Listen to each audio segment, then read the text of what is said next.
Welcome, guys, to How the Frack We Got Here, a show that takes the news and events of the week and try to make sense out of it all.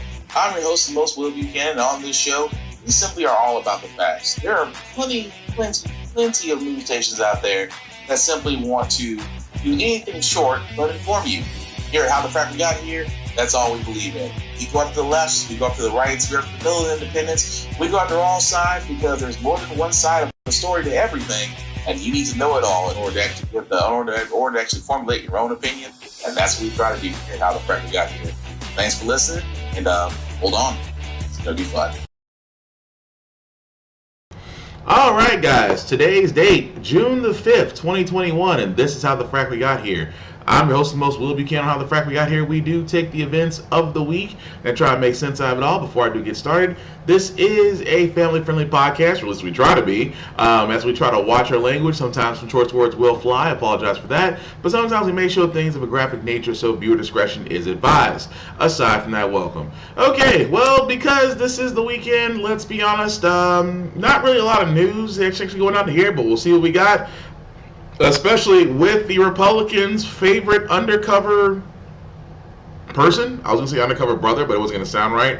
But their favorite person, Joe Manchin, because he is like a side chick to the Republican Party, especially after they pretty much shown their true colors with blocking the January 6th commission on looking into what's going on. And so when approached by reporters, this is exactly what he had to say.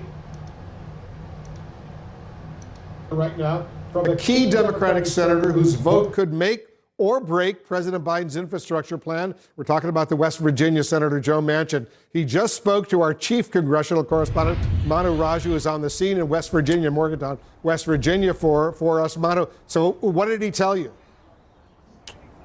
Well, as Democrats are losing patience with these bipartisan talks with the White House between Senate Republicans on a major infrastructure package, one person is not, and that's West Virginia Senator Joe Manchin. He's making clear that he wants these talks to continue with Republicans. He says this is going to take time, and that is much different than the tune we're hearing from Democrats up and down in the House and the Senate, who believe that the talks have essentially reached their final round here, and they want to go on their own, try to pass legislation along straight party lines, a process known as budget reconciliation, significant because they could do it if they're all united, all 50 Democratic senators, without the support of Republicans. But Joe Manchin is just not on board on that idea right now and says talks with Republicans should continue. You know, one of the things that your fellow West Virginia Senator, Shelley Moore Capito, she put on the table, just under $1 trillion, about $250 billion in new spending. Do you think that is going to be good enough for West Virginia? Well, basically, if you look at the infrastructure and all that into it, they're looking at something. There's a jobs portion of that, and there's just traditional infrastructure. So if they're going to split that apart, and they've talked about doing that too, I haven't gotten intricately into that with the White House yet, and I'm glad that Shelley's doing, and she's doing a great job out there trying to find that sweet spot, if you will. So she'll report back. She's part of our G20 group, 10 Democrats, 10 Republicans. She'll report back next week. We'll see where she is on this and what we can do to assist and help get it over the line. It needs to be done. We need to do something in a bipartisan way. We can't continue on these types of projects because we were able to bring everything to fruition working through a bipartisan way. The Republicans didn't get everything they wanted the last time, as you recall. And basically, we're not going to get everything, but we can move forward. And the president has that desire and the urgency to get something big done. I mean, the president did try to move a bit on the issue of infrastructure. He came down to roughly $1 trillion. He also said that there could be a 15% corporate minimum tax coming off of what he proposed before on the corporate tax, which you have been concerned about. But I guess my question is, to you, these negotiations have been going on for quite some time. Is this sufficient amount of negotiations right now that you're saying, okay, if they don't get a deal, it's time for Democrats to move on their own? My friend, this is the United States Senate, the most deliberate body in the world, and it was by design. And these take time. You just can't. I know everyone's in a hurry right now. If anyone understands the process, it's President Joe Biden with 36 years of experience or more here. He understands it and gets it well. I hope his staff understands it also, what we're trying to do.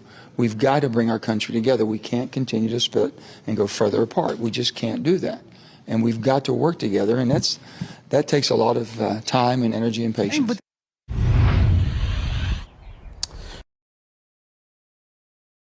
So let's call it what it is, folks. He's from West Virginia, and yet you just saw the Texas two-step. Here's the thing I don't understand, and I probably never will. Because Republicans right now, Republicans are only claiming about, oh, we should be reaching across the aisle, oh, we should be working together. Really? Because the last time you guys pretty much had the Senate and the presidential office for the last 4 years, I heard no talks of bipartisanism. I've heard no talks about working with Democrats. You guys just pretty much said, this is what we're going to do, deal with it. So now that you guys, now that the rabbit has the gun, all of a sudden now, even more so, you hear Republicans saying all the time, we have to learn to work together. But from most Democrats, and this is the thing that bothers me the most, is that Democrats at this point should, hey, turnabout is fair play. We have the majority, we have the executive office. We should be moving forward and saying, you know what, we're going to do what we want to do because we could push this through right now and you couldn't stop us. Except the problem is with Joe Manchin. I have been saying this now for going on a couple of months. He is exactly the gift that Republicans love because with already a slim majority in the Senate, at this point, Democrats are scared to push anything through because Joe Manchin is liable to vote against it. And with a 50-50 tie in the Senate, with Vice President Kamala Harris, Madam Vice President Kamala Harris at the tiebreaker, Democrats cannot afford to have these type of standoffs, which is another reason why Democrats, let's be honest, lose because they don't always toe the party line. Something that the Republicans do very well, even though it's always against the American people, unless you're a corporation or you're rich. So whenever it comes to Joe Manchin, guys, I am so sorry. It is just hard to listen to this man because even the CNN journalists try to report this out. Well, we gotta work with Democrats. We're not always gonna get what we want. They're not always gonna get what they want. Let's think about the January 6th commission they just blocked. Because considering that there were a lot of concessions made to the Republicans, they still voted against it. So again, I have been saying this, like I said on my midweek edition, that the reason why they will not go forward with the January 6th commission is because they would see that not only was former President Dorito liable for the failed coup d'etat, they'll also notice that a lot of Republicans, both representatives and senators, were jumping on the Trump train and inside those very same people who decided to storm the Capitol thinking they could stop something just because they were told that they could. So that's the reason why they're blocking it, even after the whole dog and pony show, just to get them to get what they want. And that's what the journalists try to say at that point. He's like, but Senator, you pretty much, they got everything they wanted and they still voted against it. And you still want to go with this whole thing about, well, maybe we need to still work with them because, that's the way it's designed. Well, if it was the way it was designed, then we wouldn't have a crappy 4 years before this. They use the rules against us, and turnabout is fair play. I have no issue with that. But again, I've said this once about Joe Manchin, I'll say it again. If you want to be a Republican so bad, just switch parties. I mean, you're already one of the reddest states, aside from the South, West Virginia. Just be a Republican. Why be a Democrat? Why sit there and be a Democrat, but you're rooting for Republicans so much at this point? I'm surprised you haven't endorsed Trump, honestly. But again, this is one of those things where I keep on saying the entire time, you have to be careful who you vote for in office because it's amazing that I've yet to hear. I've heard. Well, let's be honest. President Biden has taken some shots, but no one has named out Manchin. No one. This is the one thing I don't get about Democrats. If call a spade a spade. Like, my thing is, if you know Manchin is just holding up for the Republican Party, just say it. Call him out on it. I know I would if I was a senator or representative and I saw Joe Manchin holding us up. I'm calling him out. I really would. Because that's the only way you're going to get stuff done. Sometimes you have to call somebody out on their stuff for progress to move. Manchin is one of them. But we'll follow that story as it goes along. Also, to go into another one, Joe Biden did actually speak this week because this week was the century mark of the Tulsa, Oklahoma massacre. of what we know now, what we know as Black Wall Street, and actually decided to take the time to actually talk about some initiatives that he would do to, in his mind, close the income that wasn't right, to close the income wealth gap. Hey, not bad. Announcing 2 expanded efforts targeted toward black wealth creation that will also help the entire community. The first is my administration has launched an aggressive effort to combat racial discrimination in housing. That includes everything from redlining to the cruel fact that a home owned by a black family is too often appraised at a lower value than a similar home owned by a white family.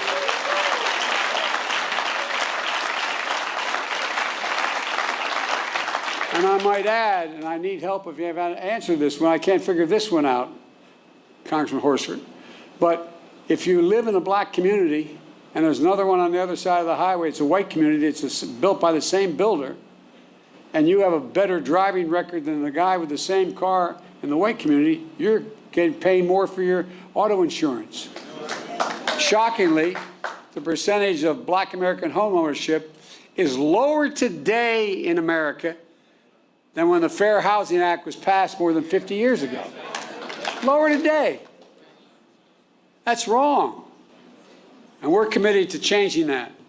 Just imagine if instead of denying millions of Americans the ability to own their own home and build generational wealth, we made it possible for them to buy a home and build equity into that home and provide for their families. Second, small businesses are the engines of our economy and the glue of our communities.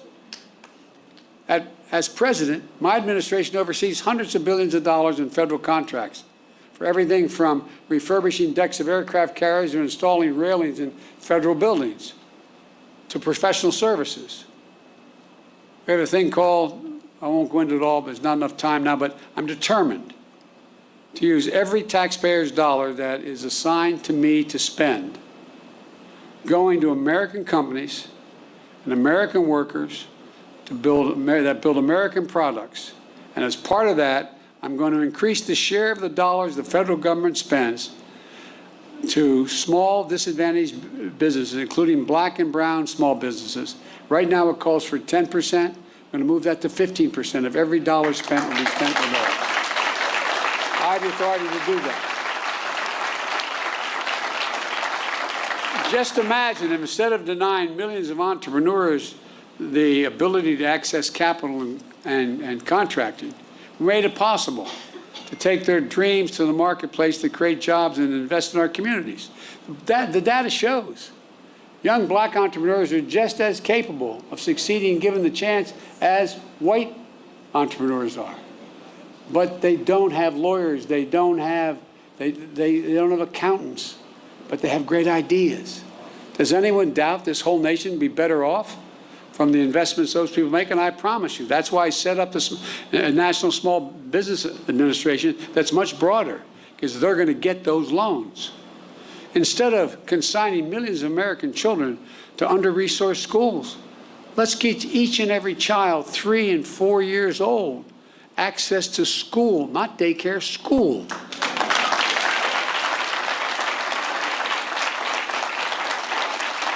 In the last 10 years, studies have been done by all the great universities. It shows that it increased by 56% the possibility of a child, no matter what background they come from, no matter what. If they start school at 3 years old, they have a 56% chance of going all through all 12 years without any trouble and being able to do well. And a chance to learn and grow and thrive in a school and throughout their lives. And let's unlock more than an incredible creativity and innovation that will come from the nation's historically black colleges and universities. I have a $5 billion a year program giving them the resources to invest in research centers and laboratories in high-demand fields to compete for good-paying jobs in industries of the future like cybersecurity. The reason why they don't, their students are equally able to learn as well and get the good-paying jobs that start at $90,000 and $100,000. But they don't have the money to provide and build those laboratories. So guess what? They're going to get the money to build those laboratories. So instead of just talking about infrastructure. Let's get about the business of actually rebuilding roads and highways, filling the sidewalks and cracks, installing streetlights and high-speed internet, creating space to live and work and play safely. Let's ensure access to health care, clean water, clean air, nearby grocery stores, stocked with fresh vegetables and food that in fact deal with, Don't get me wrong, President Biden, everything sounds all well and good. Here's the problem. Where's the check? I have been saying this about the income-wealth gap, that, let's be honest, historically, white people who have benefited from their ancestors have moved far ahead of us than those who have came from descendants of slaves. That's just a fact. That also being said, this has been talked about since the 40s and probably beyond that. Where's the reparations for black people? Because I hear this. I mean, this is the same old argument, and I've heard this before. People, whenever it comes to black people, it bugs me. Whenever it comes to black people and it becomes for reparations, we get more questions than solutions. And what I mean by that is, for the simple fact of the matter is, when you tell people, well, how do we know who's black? How do we know who's a descendant of slaves? How do we know, go down the line of everything else? The point I'm making is just that there seems to be so many roadblocks about just giving black people what they deserve. Now, don't get me wrong about Biden. I love the fact of everything that he said about, trying to, get better education, get better child care, not just daycare, but actual learning centers. It helps with building, targeting more small businesses. Targeting more minority-owned small businesses. Completely get that. And that's all well and good. And you still could do that. But at the same time, there's still, what about the others? What about the others who are older or who are in their, that 18 to 46 demographic, who are probably past college or actually completed college or, doing all this other stuff, who are still dealing with, post-student loans, things of that nature. Again, where is the reparation? Because I'm sorry, this is the one thing I don't get. Even in Tulsa, Oklahoma, they're still having a hard time getting reparations for the survivors of that attack, of that attempted genocide. Because yes, that was a genocide attack. Because it was basically a white angry mob decided to go burn a black town to the ground, and no consequences. That's genocide. On top of that, the survivors who are still alive are having a hard time getting compensation for that. Now think about that. Something that happened almost 100 years ago, the survivors of that attack aren't even getting compensation. Black people. And this is the one thing that it baffles my mind. Because politicians, especially when they're running for office, stay away from the word reparations. They stay away from the word black people they stay away from the combinations of the words black people and reparations because they don't want to lose votes. Because why? Let's be honest, a lot of people out there don't like the fact that we're reminded of our history. That America's history is not always whitewashed, clean, and all this we did everything by the book stuff. No, America does have a lot of good spots in history, but it has twice as many dark spots in history that they don't talk about. Oh, we don't talk about the fact that Caucasians back then forced Native Americans off their land. Trail of Tears, genocide. We're not going to talk about the fact of slavery. We're not going to talk about the fact of internment camps. We're not going to talk about the fact of there are some people to this day that still believe that Adolf Hitler had the right idea. We're not going to talk about it's amazing. And another story I'm going to cover very soon, how little that's talked about. But the effects of that are still felt to today. Because think about that for a second. Like I said, I'm not a financial person. I know the former founder of BET gave a weird number. He said that every black person should get like something in the $300,000-$400,000 range. that every black person should get as a check for reparations. And it's not like, and don't get me wrong, it's not like the money's not there. But again, I have this hard time of hearing everything else down the road for reparations except the monetary. Because if you go back in history and you look at the U.S. government paying out reparations, keep in mind, pay, not do programs, not do social economic programs for housing, education, things that and child development, not working with minority-owned businesses and things of that nature. What you pretty much hear is pay. And I'm going to take that as a research project, because I'm actually going to research U.S. history of reparations and probably bring that up on another on my Off Limits podcast. Because again, I want to find out a history where the U.S. government has done so much dancing around an ethnic group instead of cutting the check, which really should be talked about a lot more. But like I said, I like speaking from a place of facts, so we're definitely going to come back to that once I've done my due diligence. But you know what else is being done by due diligence? Finally, the Postmaster General DeJoy, he's finally getting investigated, and I am so freaking happy.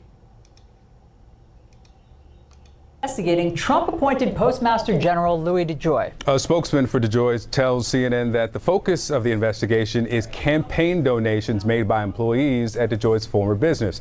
Let's go now to CNN's Kristen Holmes with the details. Kristen? Hi, Victor and Allison. Well, that's right. So essentially, this investigation comes after reports last fall citing mostly anonymous former employees of DeJoy's who said that while they worked for DeJoy, they felt pressure at times to donate to Republican candidates. And even going further than that, some saying that when they did donate, they were reimbursed through bonuses. Now, while Louis DeJoy does deny these claims, it should be noted that he is, in fact, a mega donor to the Republican Party. Now, it appears that these claims are the center of this investigation. I want to read to you from a statement from DeJoy's spokesperson. He says, Mr. DeJoy has learned that the Department of Justice is investigating campaign contributions made by employees who worked for him when he was in the private sector. He has always been scrupulous in his adherence to campaign contribution laws and has never knowingly violated them. Again, this is someone who is a known Republican mega donor, and it is important to note that this is also a man whose tenure as Postmaster General has been mired in controversy. He was accused by Democrats because of his close relationship to Donald Trump, because of the fact that he was such a big donor, of tampering with the mail around the election because of Donald Trump's rhetoric at the time about mail-in voting. But again, this is a very real investigation. We are reaching out on all fronts to get more details, and we'll be following incredibly closely. All right, folks, let's think about this for a second.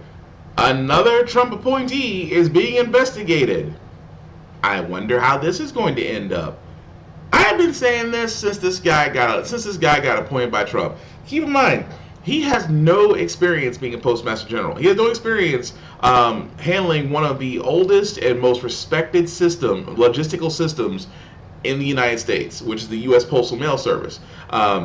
He has no experience in it. He is a businessman that basically, much like Betsy DeVos, bought her job in the Trump administration. And so now they're looking into to see if he had violated any sort of laws, which we probably know he did. And at the same time, I have been saying this since Trump got his walking papers. He should have left. But understand, guys, you're probably wondering, how is a Trump administrator still there in a new administration?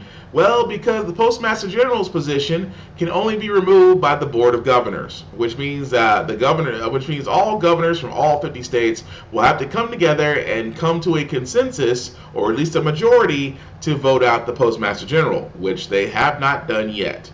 Which, for all those who are wondering, that's how he's still able to be in office. But if he is found guilty of any violation of any laws, then you can bet your behind he's out the door. But let's be honest, he's a Trump appointee. And of course, we couldn't get Betsy DeVos, which thankfully, because of the riots, she decided to leave on her own. I don't know why it's kind of weird thinking a riot that Betsy DeVos had to leave. It took a riot for her to leave. But at the same time, if DeJoy is found guilty, I will not shed any tears, because aside from Sleepy Bang Carl and maybe 2 other people in Trump's administration, everybody else has either been indicted, fired, or simply let go or quit. And I will not lose a tear if DeJoy is fired, and more importantly, if he's found up on charges. Another story that I got, guys, is just weird in itself. About, you've probably seen this story about a 12-year-old, 14-year-old who decided to have a shootout with the police after they broke into a home that actually had firearms. It was odd in itself, but even more odder was the 14-year-old girl's comments when they were taken in by, and I also mean taken in both alive.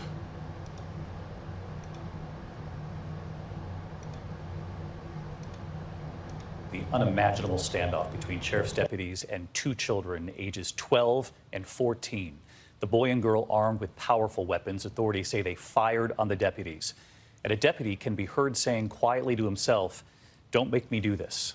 ABC's Victor Kendo with the images tonight, and we warn you, they are disturbing. Tonight, our first look at deputy body camera video from an almost unimaginable standoff. Here's a female has a long gun pointed toward me. Juvenile male looks like he has something in his hand as well. That's a Central Florida deputy taking cover behind a tree as a 12-year-old boy and 14-year-old girl open fire from inside a house. Don't make me do this. Don't do this. The Volusia County Sheriff's Office says the 2 kids, one of them diabetic, ran away from a children's group home Tuesday evening, then broke into the house and armed themselves with the homeowner's guns, including a shotgun and an AK-47.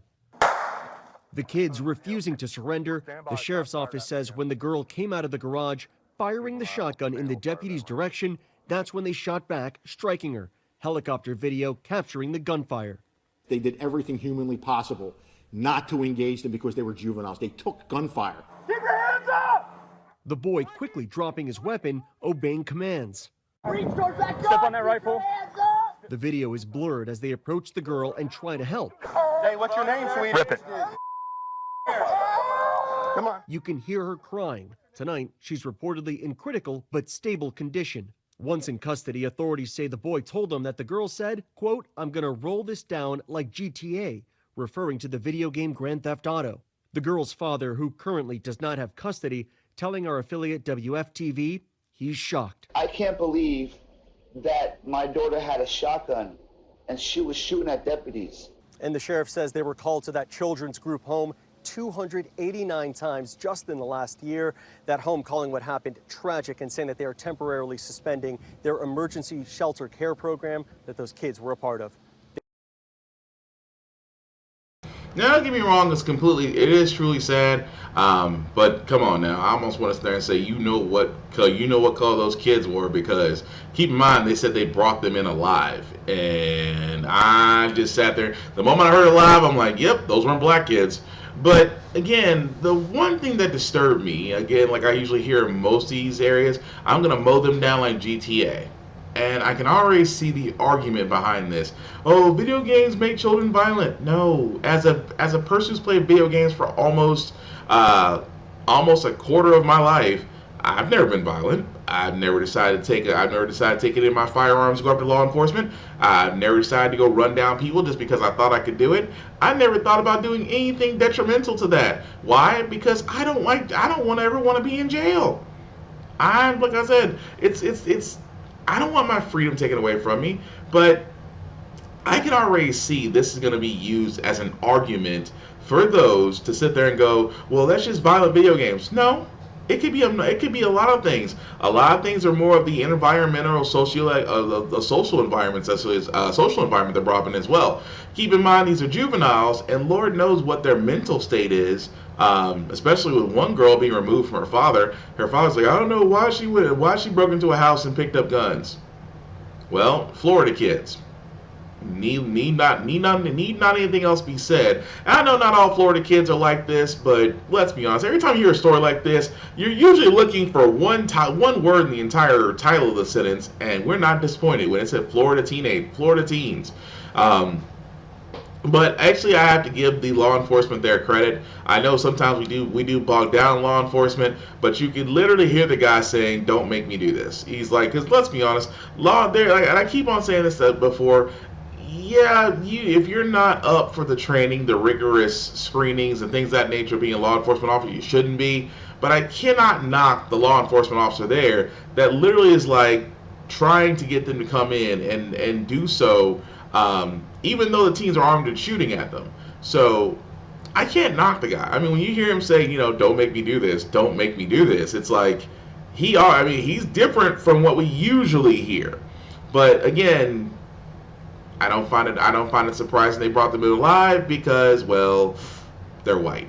So, you take that as you will. But again, but I always say before, violence in video games does not make people violent. Sometimes it's just other things out there that have a greater impact on people's lives than just the joysticks. But moving along, I don't really usually cover sports that much, but I did want to cover this because of the NFL and their ongoing legal battles with former players who have CTE. A new title that's coming up about the NFL no longer using race norming, which again, the next story will explain what race norming is and how it affects former NFL players. Columnist and ABC News contributor Christine Brennan, thank you so much, as always, for joining us. Just explain the significance of this decision by the NFL to pledge that race norming won't be used in the brain injury settlements. This is a significant victory, Lindsay, for the players, especially the black players. And the league is 60% black now. More than half of all the retirees are black. And to think that there was the assumption that blacks start, with a worse cognitive function and a score, kind of a baseline. So, of course, that means it's harder for them to show there's a deficit and win awards. And so what the NFL is saying, they're going to go back and look at all of those that may have been in question and try to get those awards taken care of. This is a big victory for those players. It is a look at history that is ugly, and obviously the NFL does not want to be a part of that anymore. And they are going to go and look at this. The NFL's spokesperson, Brian McCarthy, said retroactively they'll be going back. The players fought this for several years, their wives, and they really, there was a civil suit, there were petitions. The judge was looking at it again. And today the NFL said we were wrong and we're going to go back and try to do this right. And just to be clear, when you say that they're going to go back, does that mean that they're going to go back and pay all of these players who they'd previously denied their claims? What the NFL is saying is that they are going to go and have a panel, which would include several black doctors and several women doctors, which is good news for the players who have been very suspicious, understandably, of what the NFL is doing, and reevaluate those cases. So the idea that the deficit was so low that there would then be not an award for those black players, these are retirees, of course, we're talking about, with some CTE or cognitive function issues. They will go back and look at those and evaluate whether the decision originally was right or wrong. And if it was wrong, they will then give those players the award that they deserve, as opposed to getting nothing, as was the case with many of them. How do you feel like this fits into the larger conversation that this country has been having on issues of addressing issues of systemic bias? Absolutely. That you cannot take this story out of our larger context, Lindsay, of our culture and where we are right now. As I mentioned earlier, the NFL is 60% black. Black Lives Matter, all of the issues that we've been talking about in the last year, obviously they're different issues. It's not the same as concussions, but it is still part and parcel of the same national conversation. And it is really wonderful to see what has happened, an awareness of these issues, that these black lives are, and these men who have toiled for years in the NFL and been cheered by fans, they do deserve this second look. And I think it is the NFL, especially as a bellwether, as our biggest pro sports league, as the league that is by far the most popular, they could not do something in this climate at this time in 2021, where there's a sensitivity, absolutely correctly so, about issues that for so many years were ignored. And do you feel like it's way overdue? Oh, this is absolutely way overdue. This idea of this race norming was apparently in the 1990s. And it's really stunning. I'm sure many people, this might be the first they're hearing of it. And it's like, wait a minute, this was actually happening. And this was then depriving these men who are dealing with such cognitive dysfunction and whether it's Alzheimer's or other memory issues because of concussions, because of CTE, because of the way the NFL treated head injuries back in the day. It was not right. It wasn't good. And to think that this has been going on and they've had to fight this fight and fight for several years to do it. And it's a big victory. It's a big victory for them. And it's a big victory, I think, for anyone who cheers for the NFL to look at these players and these heroes from the past and say they deserve this. They deserve to have to get more. They deserve at least a second look, to be evaluated the same as their white counterparts. Former NFL running back Ken Jenkins responded to the NFL's decision by saying, "Words are cheap. Let's see what they do." The NFL has a complicated history on handling former player claims. Did the public pressure force this change, would you say? Or was it just a matter of it's 2021 and this so-called racial reckoning that's been happening in the past year? Lindsay, I think it was a little bit of both. That certainly we're more aware of issues that we should have been aware of a long time ago, but at least we're aware of them now. So I think that's a piece of it. And then I think also it was pressure. There were 50,000 petitions that were delivered. The judge said that she wanted to look at this again. You had a civil lawsuit from two of the players. You had real pressure being put on about the inherent unfairness of this system that was depriving these Black players of the same kind of award as white players were getting for basically the same injury. And it just didn't seem right. So I think there was pressure. And even though maybe most fans haven't spent that much time thinking about this, when you hear about it, when you look at the headlines, when you actually read what's happening, the NFL is changing course today. They are saying enough is enough. They're going to do business now in a different way. It certainly makes sense that there was pressure, that it was wrong. The NFL and those around the NFL now realize that, and they're moving forward in a different way. And I think it's a victory for those players. These players, again, who have been wanting to get some money, wanting to be able to have better lives, even as they've been fighting these very debilitating diseases of head injury, brain trauma, and Alzheimer's and other diseases like that. Okay. So for all those that don't know, race norming, considered like redlining. Remember that story probably that you heard me talk about sometime last year about the interracial couple whose house was being appraised? And of course, because there's a black one on there, they actually what they believe was a low appraisal. So when they went on there with a husband who was white, it was actually higher raised. Actually happened with another woman actually earlier this year with another friend of hers. Well, it's kind of like that. The more, and I've got the Webster's Dictionary pulled up, so I apologize for looking down as I'm reading this. Race norming, formerly called within-group score conversion and score adjustment strategy, is the practice of adjusting test scores to account for the race or ethnicity of the test taker.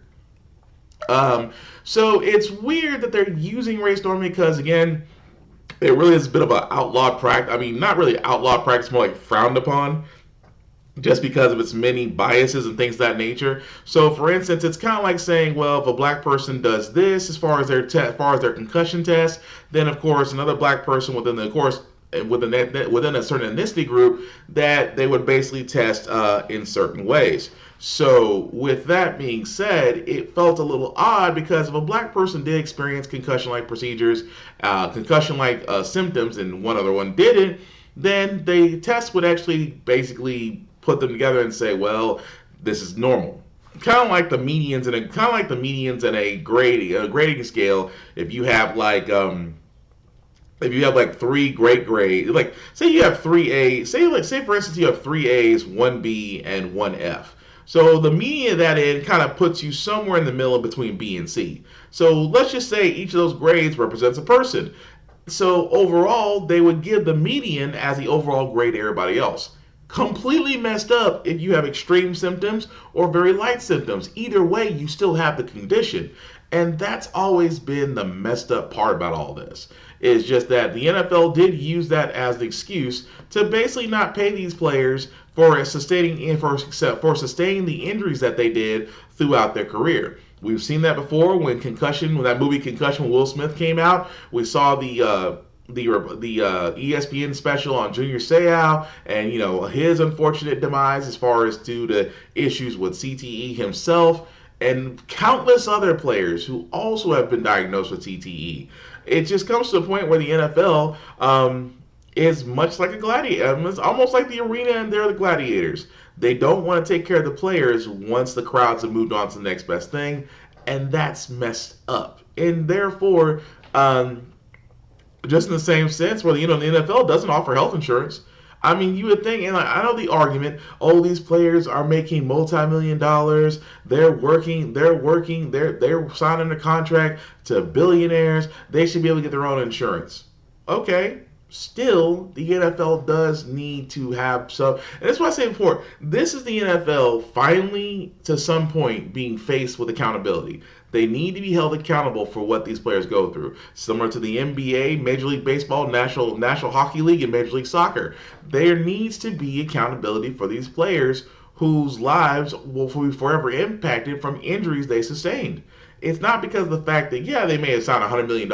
It doesn't mean that that team still doesn't need to go out there and provide health insurance, provide adequate care and post-care for retirees so they can at least still lead productive lives.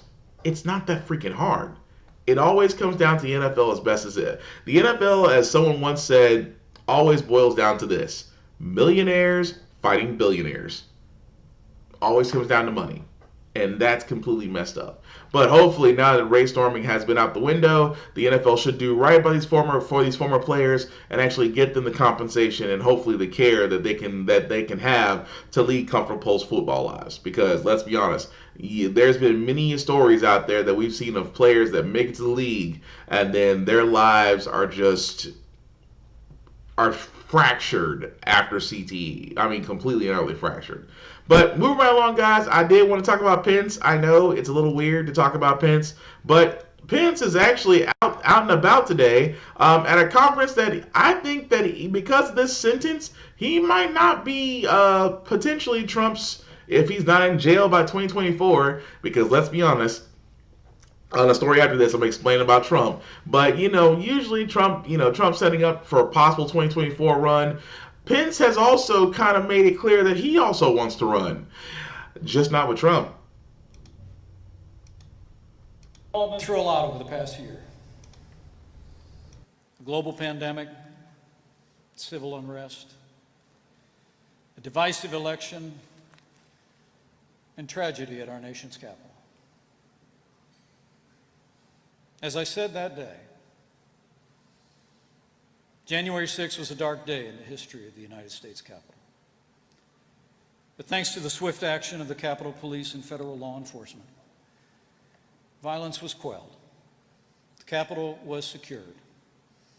And that same day, we reconvened the Congress and did our duty under the Constitution and the laws of the United States. President Trump and I have spoken many times since we left office. And I don't know if we'll ever see eye to eye on that day. But I will always be proud of what we accomplished for the American people over the last 4 years.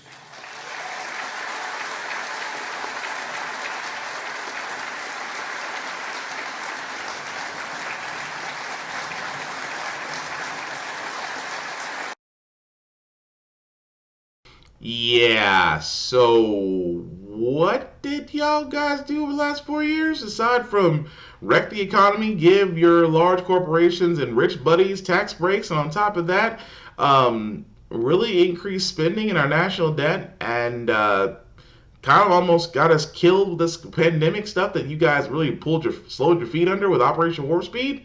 Yeah, you didn't really do anything, Pence, but okay.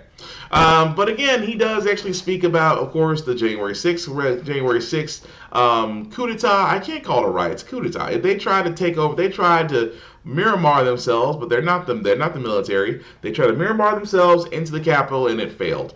In which he was there, and it's fun. The funny part was he actually got moved out of there faster than most of the representatives that were in that Capitol were. But I just love the fact he said, me and the former President Donald Trump, we may never see eye to eye on this.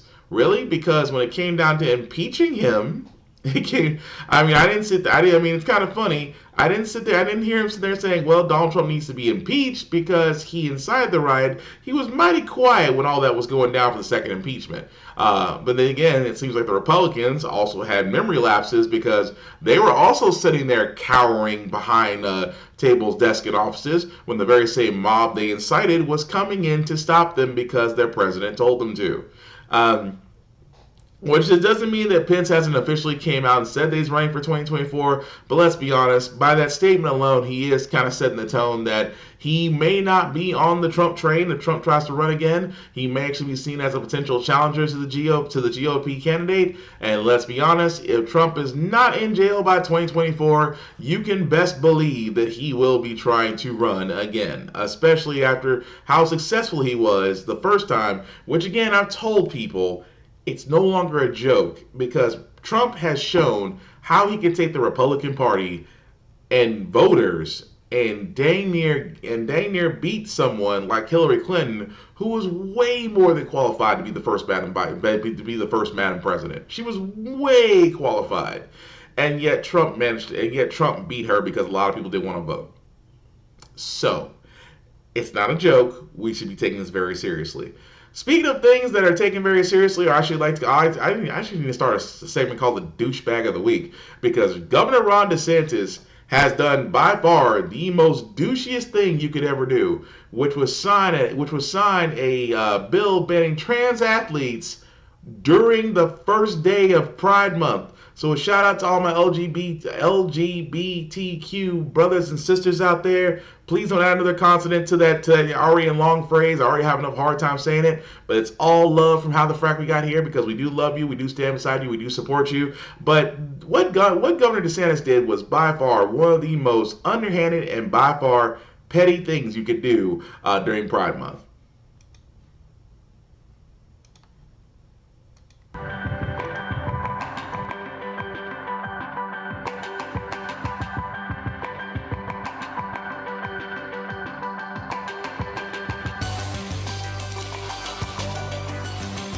Hello, everyone. I'm Tanya Rivera. Welcome back to CBSN. Florida is the latest state to ban transgender women from competing in women's sports at public high schools and colleges. This year alone, 7 other states enacted similar laws. Those states include Arkansas, Alabama, Mississippi, Montana, South Dakota, Tennessee, and West Virginia. Idaho enacted its ban last year.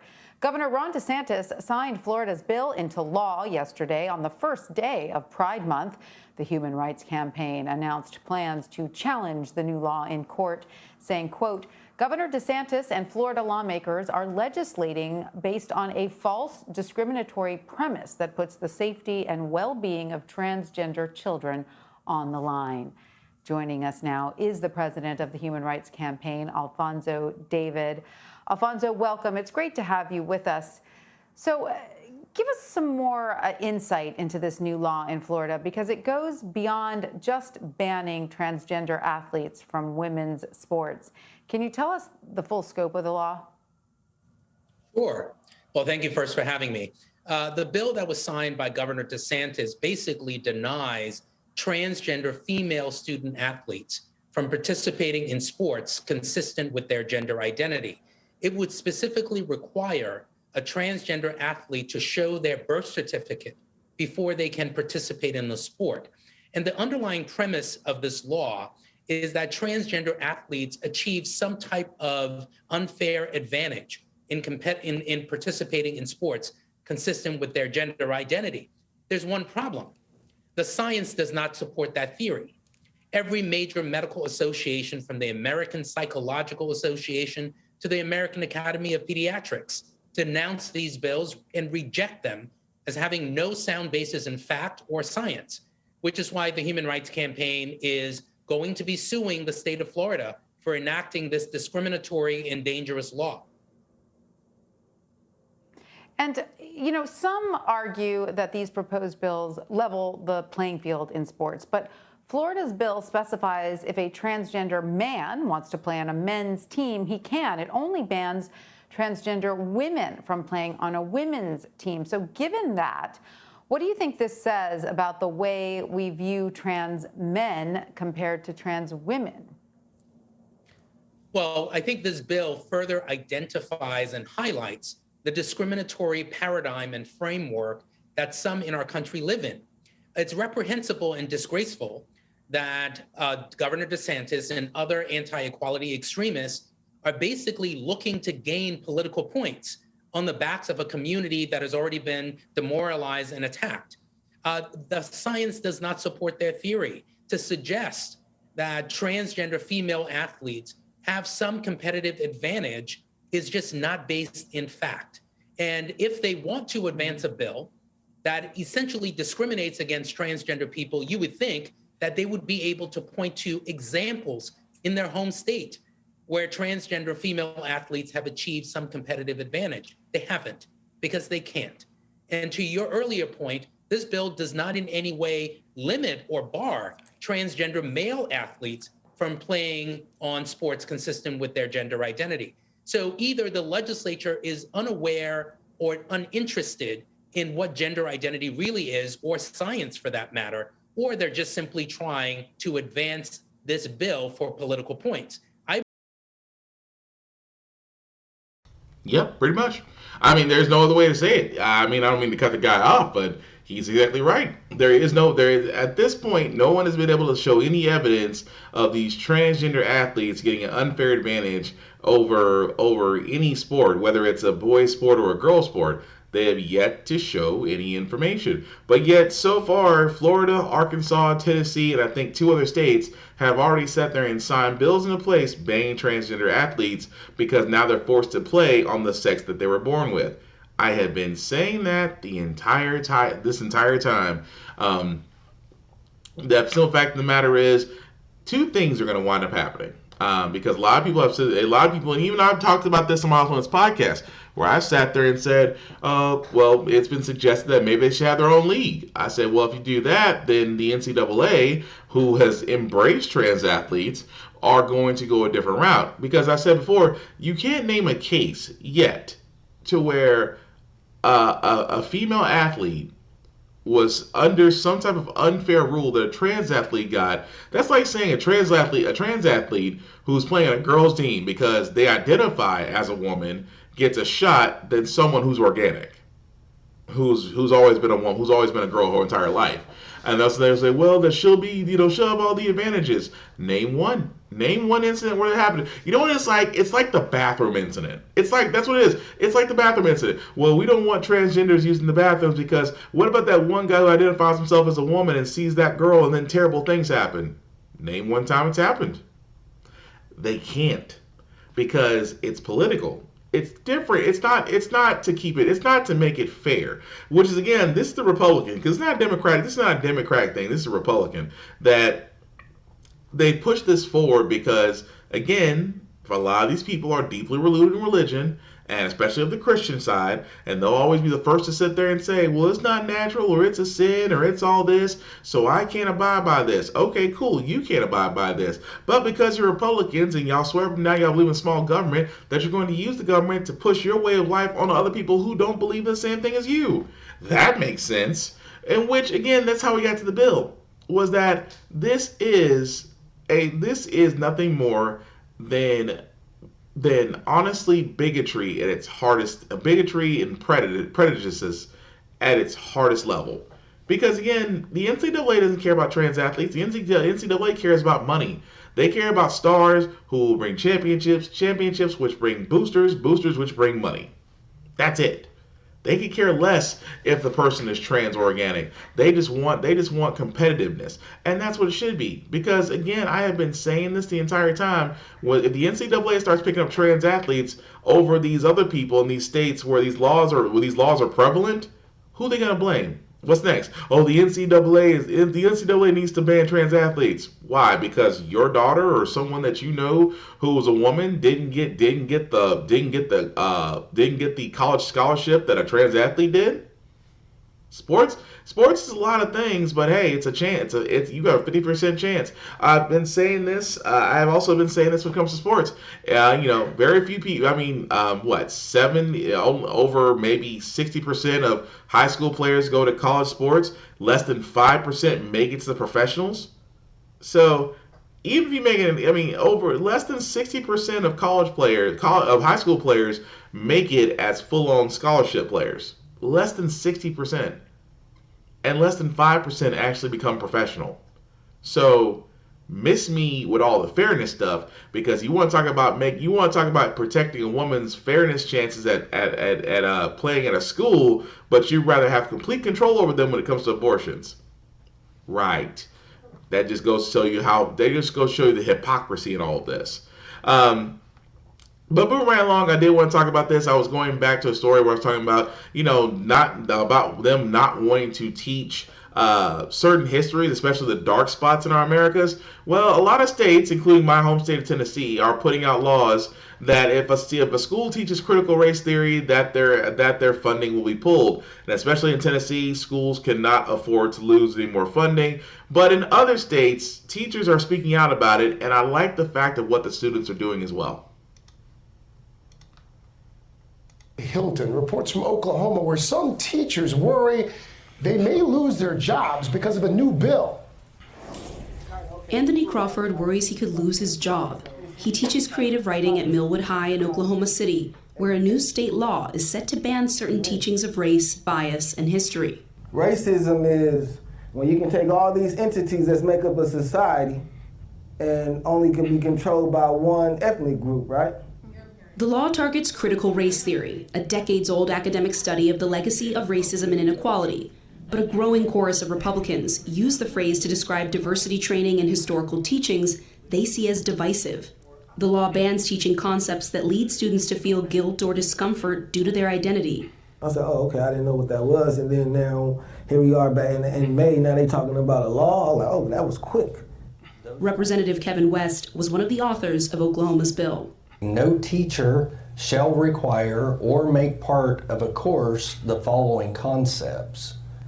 An individual, by virtue of his or her race or sex, bears responsibility for actions committed in the past by other members of the same race or sex. I've certainly never heard a teacher say those things. We can agree or we can disagree on how far this is happening in Oklahoma. Over the last few months, lawmakers in more than a dozen states have advanced measures to ban the teaching of critical race theory. Just 1 year after the murder of George Floyd sparked mass protests and a reckoning over diversity and inclusion in many American schools. Kimberly Crenshaw, one of the original founders of critical race theory, thinks this is only the beginning. I've been trying to tell people for at least 6 months that the effort to respond to the reckoning of last summer was going to metastasize into a backlash. I thought, okay, so they found their boogeyman. As these bills pass around the country, what do you think will happen? Before we know it, students of color, as well as white students, are going to have an education that is less robust than we have even right now. Is this law going to change teacher behavior? It has to.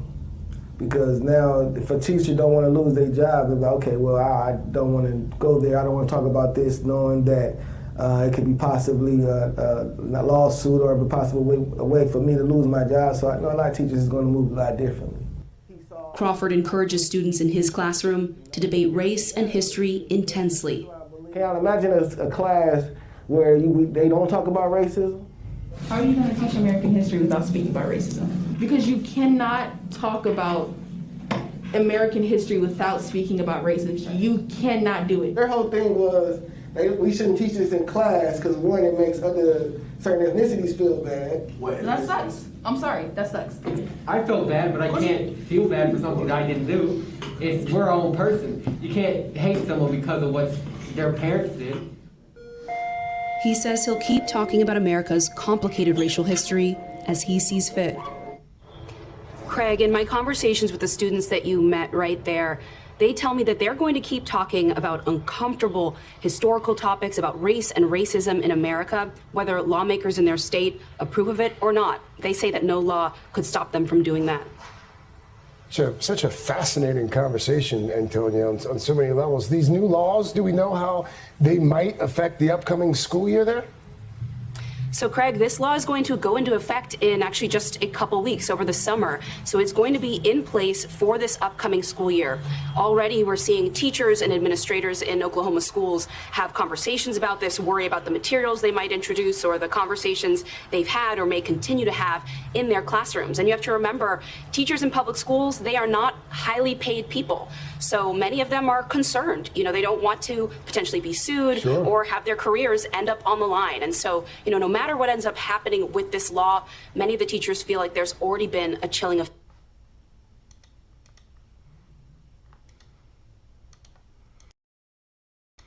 Pretty much, there's already, as they said, it's like you have to think that you have just been told that, for the simple fact of the matter, hey, so we don't want you to teach the darker spots of our history. We only want you to teach what we want you to teach. And if you don't, you could be sued. You could be fired. Your school could lose its funding. Okay. So the one thing I did love about that story, if this makes any sense, is that I like the fact of what the students are saying, including the white and black students. They both said it. I love the fact of how the female black girl said it best. That sucks. We're gonna keep talking about it. Sorry if you feel that way. That is the mindset right there. What it needs to be. That you have to talk about the uncomfortable side. You always can't talk about the sunny side of America's history. You have to talk about the dark sides too. You have to talk about the really dark sides. Why? Because that's how you create awareness. That's how you create compassion. That's how you create critical, logical thinking individuals. That's how you do it. And I like the fact that the white guy, the one white student was like, well, you can't hate somebody for something that someone else did in the past. You know what that was right there? Awareness. That is awareness. It's not the whole thing of, he didn't feel like the common defense here is that, well, if you teach critical race theory, it's going to divide them, it's going to make them tribal, it's going to make them do this, that, and the other. No, it won't. Because here's the thing about history. If you do not learn from history, you are doomed to repeat it. That's a famous phrase that's been said time and time again because it's true. If we do not learn from our history, we are doomed to repeat it. That's why with racism, racism has been prevalent. Racism has been prevalent since the Roaring 20s. Still is. Now, I wonder why now in 2021 it's still relative now. I'll tell you why it's still relative now. Because a lot of us have not learned from history.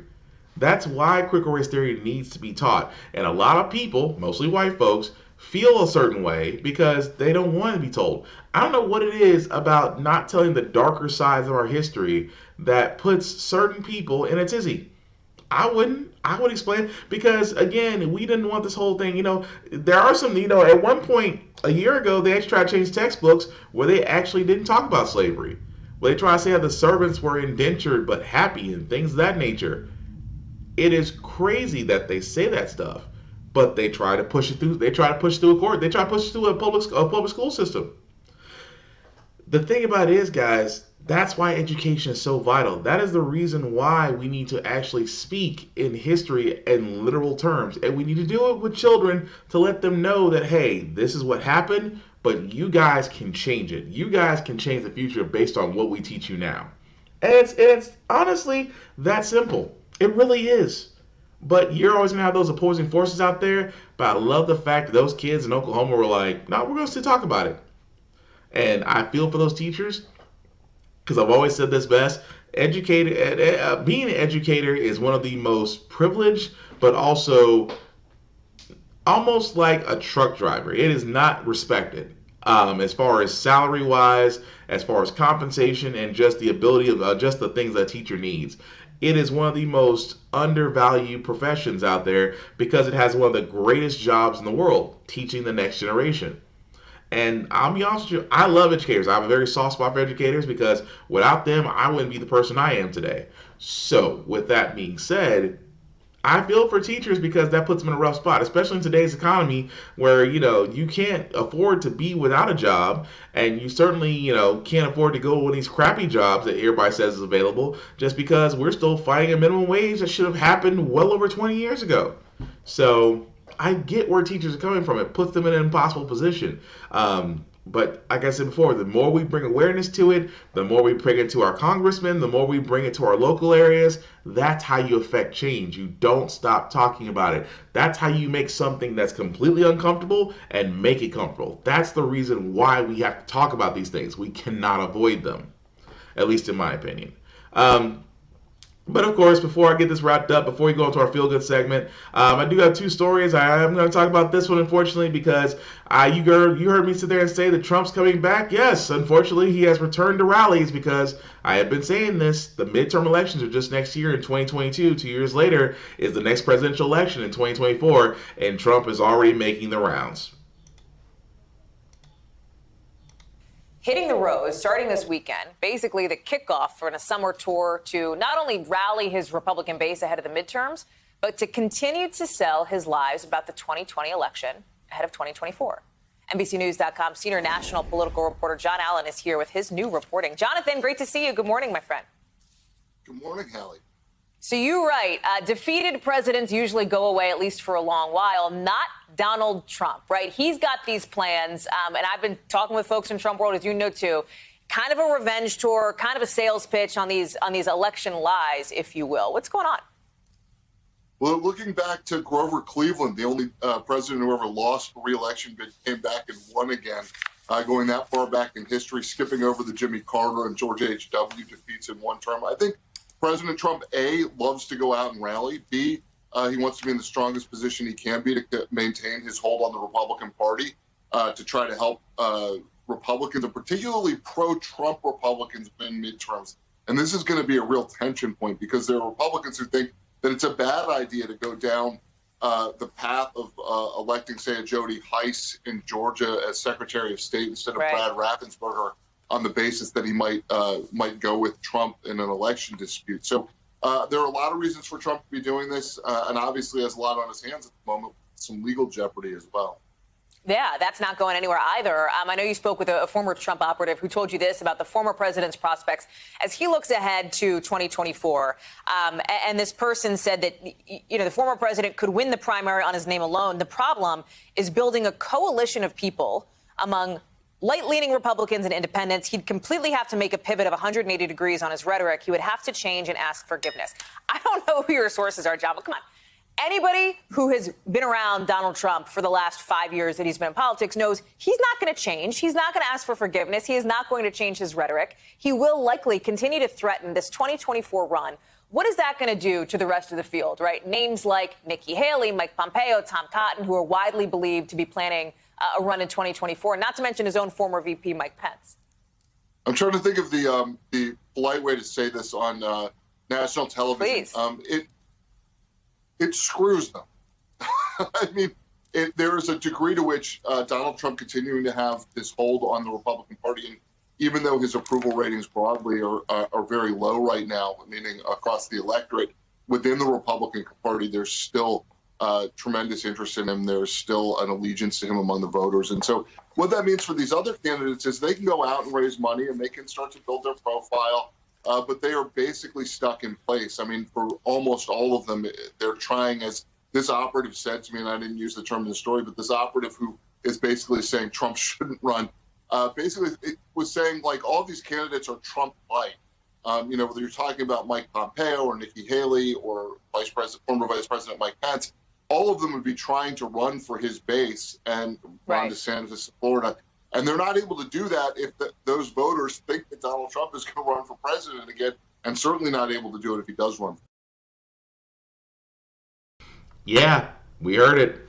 He's actually not only making campaign rounds, he is setting up the political landscape for the next midterms. I have been saying this, guys. The Republicans at this point are looking to break whether the House or the Senate. They know if they can get one of those two houses, that sets them up nicely to break up any Democratic plans that might be within the next couple of years before the next presidential election. And like I said, if Trump is able to avoid prosecution or at least avoid court cases, or at least try to push them back long enough to where he's president again, to where he's running for presidency again, I'll be shocked and amazed. If there is not a time, and I keep on telling you guys this, there's a reason why I keep saying you need to watch exactly what they are doing. Republicans are changing voting laws. They're making it harder to vote. They're trying to ban mail voting. They're trying to reduce the number of people who can vote by mail. They're trying to introduce voter ID cards and things of that nature. And at the same time, keep in mind, the midterms are next year. They're doing this purposely to make it harder in targeting minority voters because of the large turnout of minority voters from last year. They're doing this for a reason. Trump is big, and Trump already knows he's plotting and planning his way, especially to the next 2024 election. Which, let's be honest, because of his name alone, and the reporter is right. The senior reporter is right that there's a chance that unless someone challenges him, that he could win the primary easily for the Republican Party, as long as Mike Pence has decided to challenge. But it could happen. So I'm not surprised by that. But again, guys, I keep saying this. Be aware. Watch what your state does, because I guarantee you they're going to try to throw as many wrenches in the mess as much as they can to basically derail everybody else from voting. They've done it once. That's how Trump became president the first time. But the last story I got, guys, before we get to let me try this again. The last story I got before we get to our feel good news segment, again, I'm not gonna say it's a terrible story, but again, it's one of those where I sit there and say I'm not surprised. House again reintroducing the bill to decriminalize cannabis and create social equity programs. Again, it's actually called the MORE Act, which is the Marijuana Opportunity Reinvestment and Expungement Act of 2021. I am all for this because I keep saying this, guys. When it comes to marijuana, I think that it's finally time to sit there and say that not only the war on drugs was a bunch of BS, but at the same time, the war on drugs never really should have included marijuana. Because just like prohibition, the only way you can actually beat something that actually gets a lot of attention in America is to legalize it and tax it. And cannabis will be the next gold rush, especially since so many states out there. I think we're up to about 11 states, I believe, that have legalized marijuana. I think New York was the most recent one. To where they can actually hold legal amounts of marijuana, which means that because you're making it legal, you also have to decriminalize it. And let's be honest, a lot of people in the prison system who are put in on marijuana-related drug offenses don't need to be there anyway. So again, I like the fact that they're trying to push this forward. And again, this is being put through the House, which Democrats now have a 4-seat majority in. And if it does get brought up in the Senate, it definitely needs to be all hands on deck for Democrats to push this through to get it to Biden's desk. It is still doable within this particular session of Congress to where they can do this. It just needs to be freaking done. It's just simple fact of the matter is, the only people it's going to hurt is the prison system. And trust me, I'm not losing any sleep over a corporation that especially since our claim to fame in the historical world is literally how many people we have incarcerated. We need to lower that amount. That bill could do that, especially with marijuana, as I said before many times. There are so many applications aside from the medicinal side of it to where we can put it in textiles, agriculture, and biofuel. That marijuana plant is almost the peanut if you think about it, because George Washington Carver was able to create 3,000 things from a peanut. Imagine what you can do from a cannabis plant. That's all I'm saying. So, with that being said, guys, we're going to go into our feel-good segment. Like I usually do on How the Frack We Got Here, we usually cover a lot of things that sometimes good, sometimes bad, sometimes really doom and gloom. But hey, it's the weekend, and we're trying to actually leave us out on a good note, leave you with positivity, restore your faith in humanity a little bit. And these next few stories, I believe, will do just that, especially if you're graduating from college and you get this wonderful news. Well, once it switches over. There we go. That's hard to beat. Some college students at Wilberforce University in Ohio got quite the big surprise during last weekend's commencement ceremony. Because you represent the best of your generation, we wish to give you a fresh start. So therefore, the Wilberforce University Board of Trustees has authorized me to forgive any debt.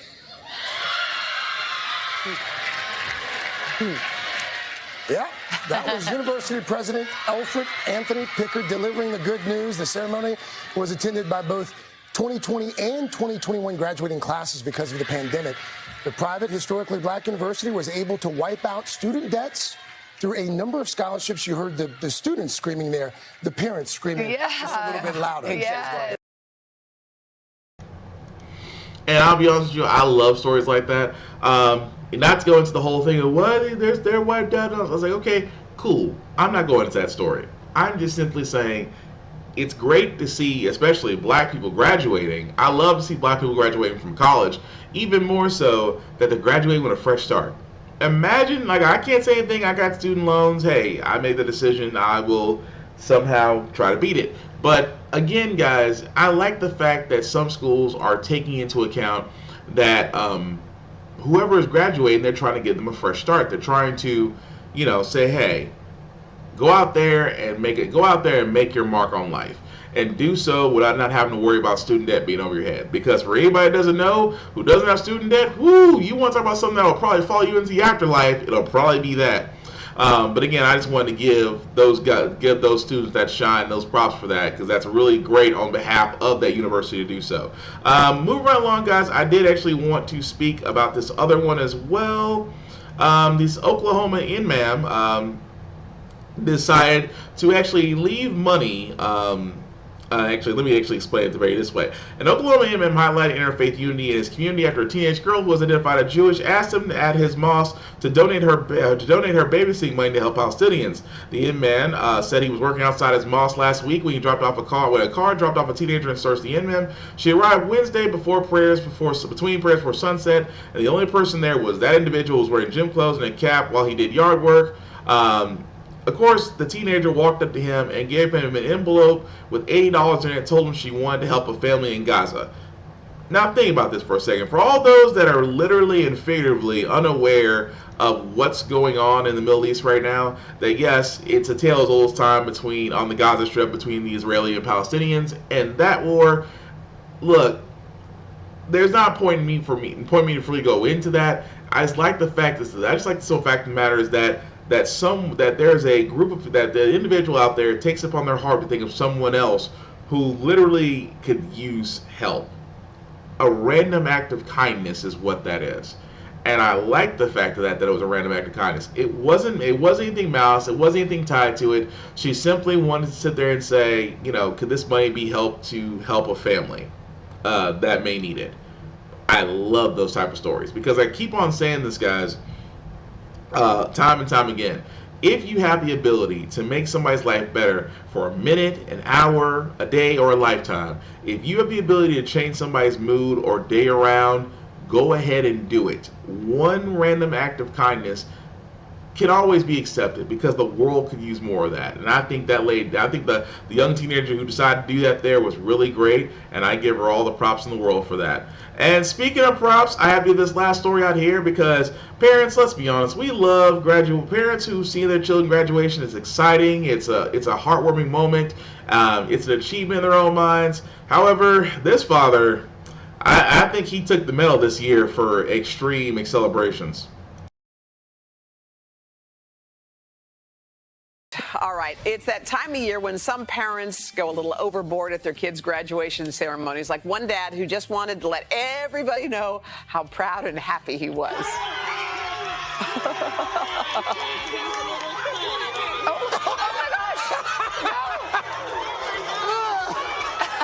That's okay. Little tumble. But he nailed the landing. He sure did. Look at he comes back up. All right. He did great. He uses a pretty impressive move. He got back up there. Anyway, he got the moves. Hey, joy is joy. You got to set it free, man. You can't hold it in. I love it. Can you imagine? His graduate must have been like, oh my gosh, Dad. My dad. Amazing. Let's be honest, that man took a fall. Now, you got to be excited as all get out when you see your child graduate and you're like, yes, and oh. Okay, I'm good. We're good. And they got a point. Imagine seeing your dad hooting and hollering and coming down the steps. You're like, ooh, yeah, he good. We're good. But it's like I said before, it's always a wonderful feeling. It made me kind of laugh a little bit. The dad popped back up like, I'm good. I'm not hurt. and hop back up on the ramp or side where he was at, because it must have been a short fall. So thank goodness he was okay. But like I said before, it's always great to actually see this, and again, just really enjoy life. I mean, that's an achievement itself. I mean, like I said before, college, if you were able to graduate, whether from college, from high school, it's great. And also, let me not forget those that who did graduate from trade schools, whether you were a plumber, whether you're an electrician, contractor, HVAC technician, whatever you may be. The achievement that you have is always worth celebrating. So for all those who did that this year, along with college graduates and high school graduates, congratulations, guys. You deserve it. Aside from that, guys, that's really going to do it for our show. So before I do get out of here, I want to thank everybody that watched, that liked, that let people know that I was up and running this weekend. I certainly appreciate that. Before I do get out of here, guys, I do want to do some shameless plugging. I do want to talk about my boy Big VZA of course, on Facebook. My buddy Vaughn, my other podcasting brother in arms, who also will be who also is back to podcasting, and he is certainly definitely missed, because I do miss his commentary on really a lot of things. But again, Big VZA on Facebook, definitely check him out with his shows, with his VSTs, with his Fonking Around pop-up podcast, as well as the RAF, because RAF is pretty much the grown version of America's Funniest Home Videos, if done from WorldStar. But definitely give him a like and share, and let him know that he is missed and that his stuff is wanted, because his contributions to society should definitely be noted and welcomed.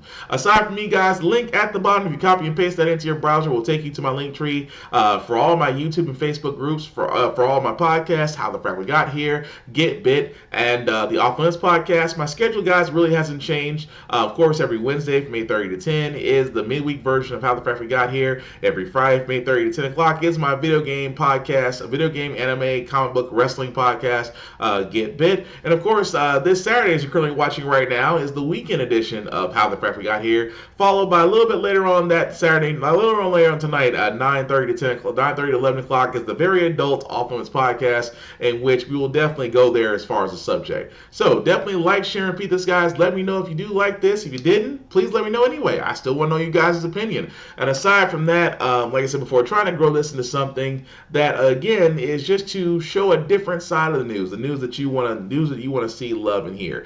Aside from that, guys, COVID-19 is real. Please, as much as we're getting vaccinated, still exercise caution wherever you go. And there's nothing wrong with taking a mask. If it feels weird, then guess what? There's nothing wrong with being weird, because sometimes being normal is boring. So, also, with that being said, guys, like I said before, if you have the ability to make someone's life great, whether it's a minute, an hour, a day, or even a lifetime, go ahead and do so. One random act of kindness can always change people's minds and can always change our world. The last thing I'll say about How the Frack We Got Here, it's all about staying informed. The whole point of this show is to not go out there and change minds, influence opinions, or persuade you. It is simply giving you all the facts, allowing you to make up your own mind, because we do a lot better as an informed society once we have all the facts. When we're uninformed, we do things like elect Trump. When we're informed, we actually elect our first Madam Vice President, who is black. Until we're waiting for Michelle Obama, we hope she's coming along. Aside from that, guys, that's going to do it. I hope to see you guys on Off Limits Podcast a little bit later on tonight. Thank you all for watching. Have a good one. Take care of yourselves, and take care of yourselves, each other, and we'll get through this. Peace!